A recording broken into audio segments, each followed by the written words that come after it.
Assalamualaikum warahmatullahi wabarakatuh. Saya Ridho Boy Mungkas dan mendirikan saya. Sekian Andres Lalahi. Kami di sini akan mempresentasikan hasil PBL kami, yaitu robot line follower. Untuk lebih jelasnya akan dijelaskan oleh rekan saya. Oke, apa itu line follower? Line follower robot adalah robot yang dapat mengikuti garis pada bidang datar. Ada dua jenis robot line follower, yaitu robot line follower analog dan robot line follower digital. Perbedaan yang jelas dari kedua jenis robot ini adalah robot line follower atau LF analog tidak menggunakan program, sedangkan robot line follower digital dijalankan menggunakan program.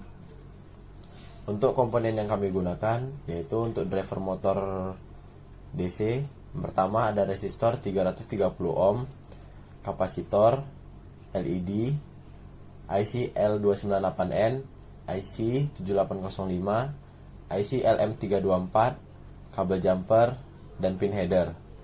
Untuk driver sensor ada resistor 330 ohm, resistor 10.000 ohm, fotodioda, LED, kabel jumper, dan pin header. Oke, seperti inilah contoh desain skematik driver motor DC.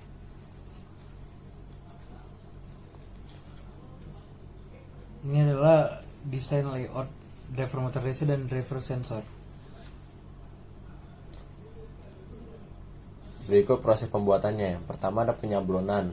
Pertama harus sudah punya layout yang ingin dicetak. Siapkan autan untuk mentransfer gambar layout yang telah dicetak. Tempelkan layout di atas PCB. Basahkan kertas layout tadi dengan autan hingga merata. Kemudian dilapisi plastik atau kertas mika agar kertas tidak rusak saat penggosokan. Setelah itu, gosok permukaan dengan uang koin. Jika dirasa sudah menempel, buka secara perlahan dan lihat hasilnya. Yang kedua ada proses etching. Setelah melakukan pemasangan penyablonan, siapkan ferriklorid. Lalu panaskan air hingga mendidih. Kemudian masukkan ferriklorida ke dalam ember atau baskom plastik dan masukkan air panas secukupnya.